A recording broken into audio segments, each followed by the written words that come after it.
Today I have the pleasure of speaking with Jeff Mount from Real Intelligence. Is that correct, Jeff? Yes, Tracy, thanks. Nice to see you. Well, I have to tell you, it's rare in my life. I think this may have been one of the best written news releases I've ever seen. Did you write this yourself, Jeff, or did you hire someone to do this? Combination. Yeah, a little bit of it was mine, and there was contributions from our PR team. And for those of you out there that did not have the pleasure of having this come across your desk, listen to this. It says industry leaders such as Blockbuster, Toys R Us, Borders, and Pan Am all ignored warnings to pivot, then quickly failed to exit.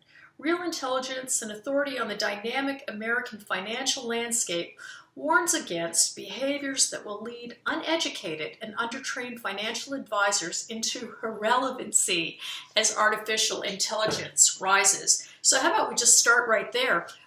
What gives you the know-how to put that kind of very powerful news release out to the rest of us?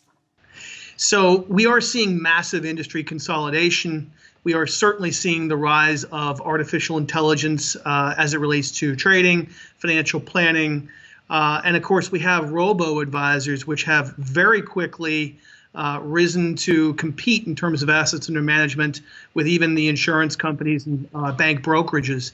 I don't know that they'll ever take over the big wirehouses, but they certainly have done a very impressive job in terms of growth and assets under management with those smaller accounts. I was recently at a group of investors. They had a room full of computers. They were explaining how 60% of everybody who enters the day trading loses all their money because they make decisions based on emotions and the benefit of this artificial intelligence. Is this true? I mean, you know, I can certainly look at my own portfolio and see some validity to their argument. It could be. I mean, time will tell. I know last year I saw an article about SRI, socially responsible investing, on a robo-based format versus what advisors have been doing, and the robos won. But again, that was just 1 year. We will see over time how that actually plays out. But yes, AI definitely is going to be challenging to compete against.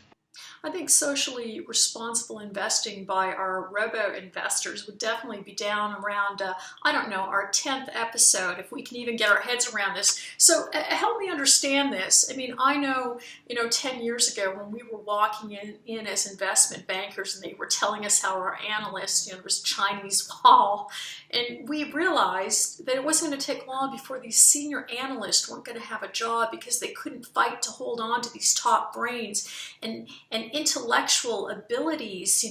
I know we hunt them. We hunt for these brains. Can you tell me though how this artificial intelligence is going to replace our brains, our experience? It's going to replace our brains, but there's no question it can do math far faster than any of us. Is it going to understand the human condition better than us? No. And that's where I think human-centered financial planning is going to be valued by those people who have the most at risk. Okay, well, we don't want to miss out on this. What do we do?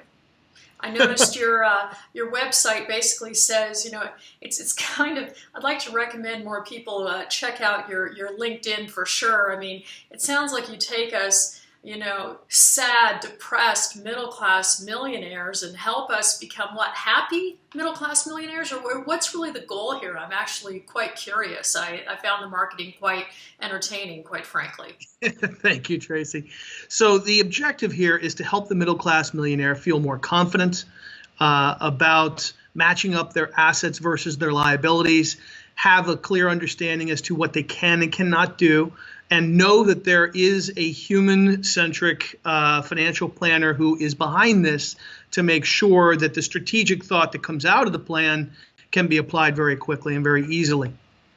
Okay, well, we know how this game works. We hire ourselves an investment manager, investment advisor. Forgive me, get the terms right, or I'll get a lot of emails. We go out for lunch. They tell us how they're taking care of us, and we both know those aren't the brains making the decisions. And when we sign up with company A, we're pretty much committed to all the tools and instruments sold by that company, but we're restricted by it. Is this going to provide us with more options in the future? I think what it's going to do is, number one, offer a little bit more certainty as it relates to risk management, because our process of managing risk is less to do with the old institutional way, which of course is to do the risk profile questionnaire and rebalance systematically. We don't believe in that at all. Instead, we believe in aging of portfolios, and we need to separate the portfolios on a purpose basis, if you will, whether it's college tuition planning, whether it's retirement, capitalizing a small business in the future. The actual aging of the portfolio will be managed to the distribution date. The advisor then has to deliver an experience that is going to deliver 3 sets of value propositions that will be valued by the investor. And those value propositions look and sound an awful lot like what you would expect from a family office client service model, which of course is generally reserved for very, very wealthy people. But we generally bring that to people who are in that middle class millionaire time frame. So those 3 value propositions are preservation of wealth in multiple ways. Obviously, we have an eye on investment risk, but also managing taxes and managing the possibility of frivolous and fraudulent lawsuits. Secondly, restore their time to focus on family and their profession. And last but not least, a high degree of privacy and discretion. Well, I don't want to offend you here, but, frankly, you look like a middle-class millionaire. How are you finding out and breaking in, creaking this door open into these multi-generational wealthy family secrets that the rest of us would like to know about? I noticed your company says you're going to provide us with growth, maintenance, and exit. And I know there's many people, many of my peers, that love all 3 of those terms. And depending on where we are, our enthusiasm. So the growth, maintain, and exit really is aimed at the advisor, not the actual investor. Different message for a different group of people. But as far as the family office format goes, I happen to live in Fairfield County, Connecticut, which is a very, very wealthy suburb of New York City, surrounded by traditional family offices. I'm heavily exposed to what the actual experience is like. And quite frankly, we're at an age now where even the things that used to be inaccessible for the middle class millionaire really are becoming accessible, like private equity investing through mutual funds and ETFs. Just putting together the model requires some legwork from the advisor.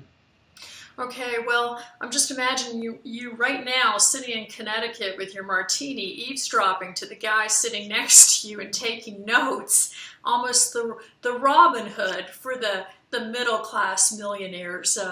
Anyways, we would love to have you back again. Thank you so much for joining us today. I'm absolutely certain our audience will enjoy this. Thank you, Tracy.